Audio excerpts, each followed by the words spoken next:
Assalamualaikum warahmatullahi wabarakatuh. Oke, kembali lagi di Horor Ruslu. Kali ini tim akan mencoba mengupload lagi dan mau coba bermain malam lagi.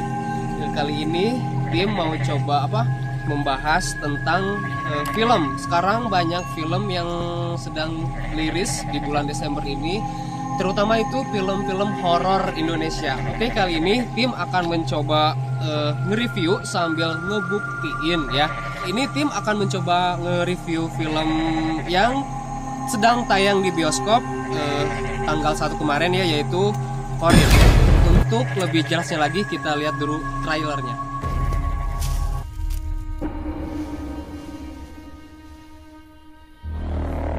Jimat buat jaga diri. Cing ciripit tulang bajing kacapit.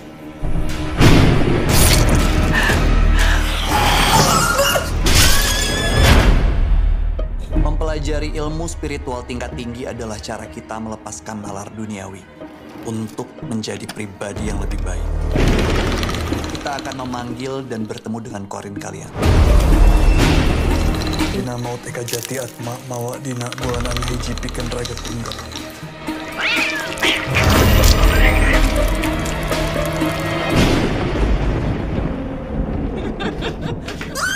Dina mau teka jati atma mawa dina buana hiji pikeun raga tunggal.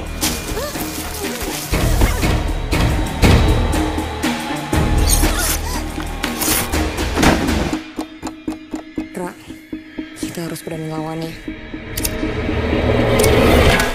Assalamualaikum penghuni neraka. Baik, saya akan jelaskan apa itu Corin. Corin adalah atau yang disebut istilah digunakan untuk menunjukkan kepada malaikat dan jin yang mendampingi setiap manusia. Istilahnya digunakan di dalam Al-Quran dan dikatakan bahwa Corin itu mengikuti sejak manusia lahir hingga menjelang ajalnya. Apa itu bentuk jin Corin? Dalam logikanya kita, jin Corin biasanya mempunyai wajah, hobi dan sifat yang sama dengan manusia di sampingnya. Ada yang menyebutkan bahwa jin Corin adalah kembarannya kita yang berwujud gaib, yang selalu ada mendampingi kita. Hanya saja sebagai kita manusia tidaklah dapat melihat rupa wujudnya secara langsung. Nah, oke, itulah pengertian dari Corin. Ada istilah gini ya, semacam kita itu kan dari sejak kita lahir sampai kita menjelang ajal itu kan udah dikasih ruh ya. Nah, ruh itu berupa yang disebut jin Corin ya.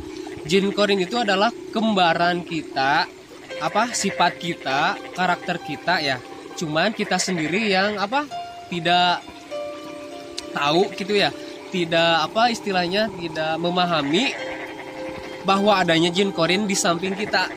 Nah, untuk sekarang yang mau sekaligus kita ngevlog malam ini, kita buktikan bahwa jin Corin itu benar ada apa enggak di samping kita. Untuk itu nantikan video selanjutnya.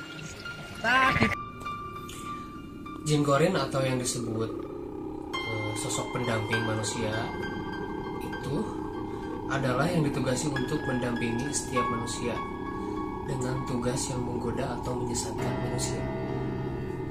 Corin juga termasuk dari kalangan jin dan setan.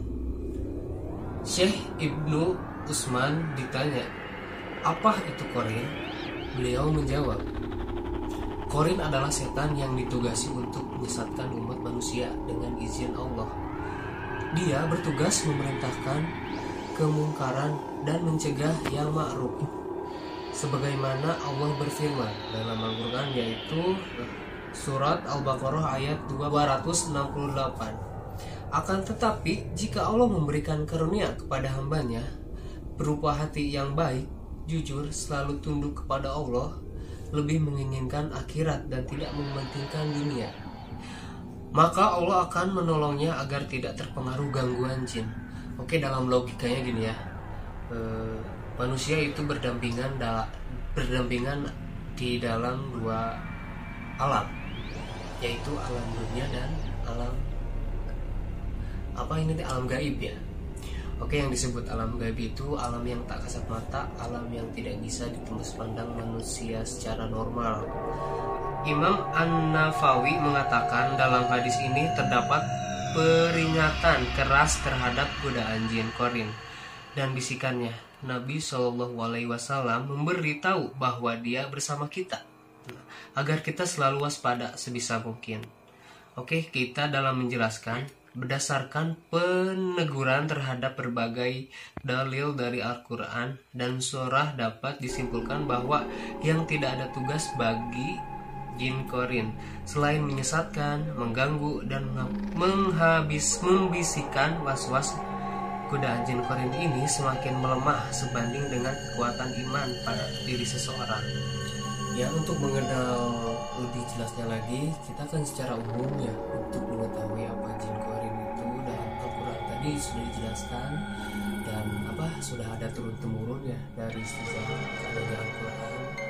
Jin korin yang disebut dengan bisikan dan istilahnya seperti alam gaib seperti itu. Nah, kita ngebahas tentang logikanya. Kita kan sebagai manusia, sebagai orang awam dan mau mengetahui gitu ya, jin korin sebagai logika itu gimana sih? Oke, dalam sudut pandang kita yang berlogika ya, dalam sudut pandang agama, perbuatan anak tersebut merupakan kebaikan. Nah, nilai pahalanya besar dan bisa menjadi penyebab orang masuk surga. Tetapi dalam sudut pandang setan, kebaikan pada orang tua tersebut bisa dikatakan pemborosan karena bisa menghabiskan uang. Toh pada akhirnya orang tuanya juga meninggal. Tanda kutip, orang yang sudah tua tak perlu dirawat sehingga menghabiskan banyak biaya. Dibiarkan saja nanti akan mati sendiri. Mending uangnya dipakai untuk keperluan lainnya. Barangkali muncul pemikiran buruk. Nah, seperti itu. Sudut pandang setan ini sekilas nampak besar, bahkan mulai diikuti sebagai kalangan yang zaman sekarang. Nah, oke, tadi dalam pembahasan logika sudah, dalam pembahasan tentang agama sudah, dan pembahasan tentang dalam hal gaib juga udah. Sekarang apakah jin korin sama dengan khodam? Nah, oke, tentunya jin yang bertugas mendampingi manusia disebut jin korin. Adapun jin yang berperan sebagai pembantu manusia disebut khodam. Oke, jadi bedanya jin korin sama khodam itu satu jin pendamping dan satu jin pembantu ya. Yang disebut jin korin itu pendamping kita dan khodam itu jin pembantu. Oke, dikarenakan tadi hujan, saya pindah syutingnya di rumah, dan untuk membuktikannya nanti saya pindah lagi ke lokasi-lokasi angker untuk membuktikan apakah benar adanya jin korin, dan nantikan video selanjutnya.